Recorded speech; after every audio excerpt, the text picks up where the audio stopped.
Inferno, Canto 11. Arriving at the verge of the seventh circle, in which are punished the heretics, Dante sees the sepulchre of Pope Anastasius. Here, taking shelter a while from the horrible stench that rose from the abyss, he is instructed by Virgil in the divisions of the next three circles, in which are contained the violent, the fraudulent, and the usurious. High on a bank's extremest verge we stood, where stones enormous formed a precipice, whence greater agony beneath we viewed, and here to such excess was prevalent the horrid fume which rose from the abyss, that we withdrew behind a monument, whose lid gave shelter, and whereon I read inscribed, Pope Anastasius I contain, whom from the path direct Photinus led. Now it behoves us slowly to descend, that by degrees our sense we may constrain, to bear the stench that will no more offend. Thus spake my guide. Lest time be idly spent, do thou, I said, some compensation find. On that he answered, are my thoughts intent. Within these rocks, my son, I'd have thee know, three lesser circles in gradation wind, e'en like to those who thou art leaving now, filled are they with the souls accursed for aye. But then the sight of them may hence suffice, hear how and why imprisoned thus they lie, of every malice that in heaven's abhorred. The aim is injury, and all such vice brings grief to others, or by force or fraud. But as deceit is man's peculiar stain, God hates it most. Hence those who use deceit are placed below, and racked by greater pain. With those to violence prone this space abounds. But since in threefold mode men practice it, the circle is disposed in triple rounds. Against our God, ourselves, our neighbors, force is exercised, gainst them and what belongs to them, I mean, as shall be proved in course. By force and painful wounds may death be brought upon our neighbor, and by griefs wrongs by fire and rapine on his goods be wrought. Hence murderers, and all with violent hands, spoilers and robbers, each in the first round their torment find arranged in various bands. Against himself man may be violent, and his possessions, wherefore each is found within the second circle, penitent, in vain whoever doth his life destroy, and waste the substance for his use supplied, grieving where all was given to him to enjoy. Force may be offered to the deity, when he is cursed and in the heart denied, and nature's goodness held in contumely.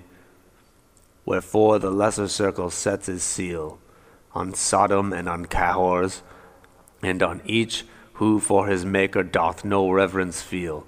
Fraud, whence to every breast remorse ensues, man uses when he tries to overreach, or him who trusteth or doth trust refuse.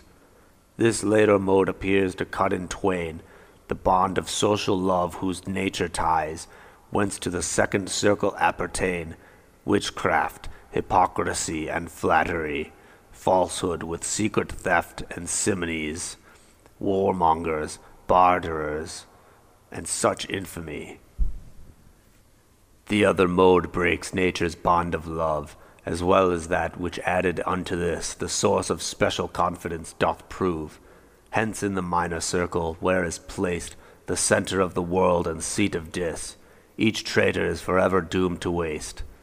Then I replied, thy argument is clear, and is full well adapted to explain this gulf profound, and all in torment here. But tell me, those within the muddy marsh, those driven by wind, those beaten down by rain, and those who meeting use such language harsh, tell me, within the city fraught with fire, if God is wrath, why not consumed are they? Or else, why are they in such penance dire? Wherefore from its accustomed seat, he said, wanders thy intellect so far astray? Or to what other object hath it fled? Dost thou forget thine ethics, where is given a treatise on the crimes that cause offense more than all others of the King of Heaven, incontinence and bestiality with malice foul, and how incontinence is less offensive to the deity?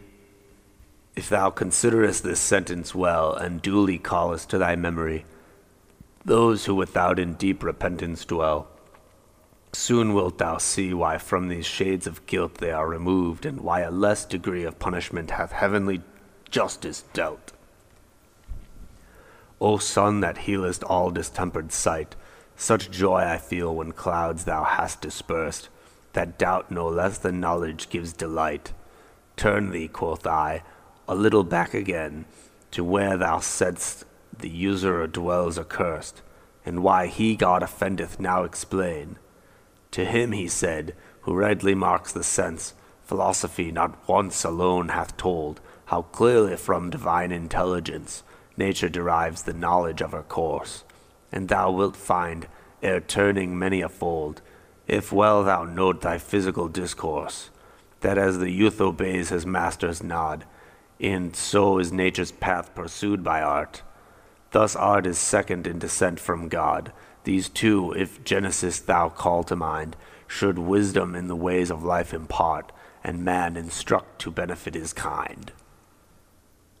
But since the usurer takes another part, nature both in herself doth he despise, and in her follower elsewhere fixed his heart. But let us on, for twinkling in the east, high in the welkin now the Pisces rise. O'er Chorus, Charles's wain appears to rest, and as the steep descent in prospect lies.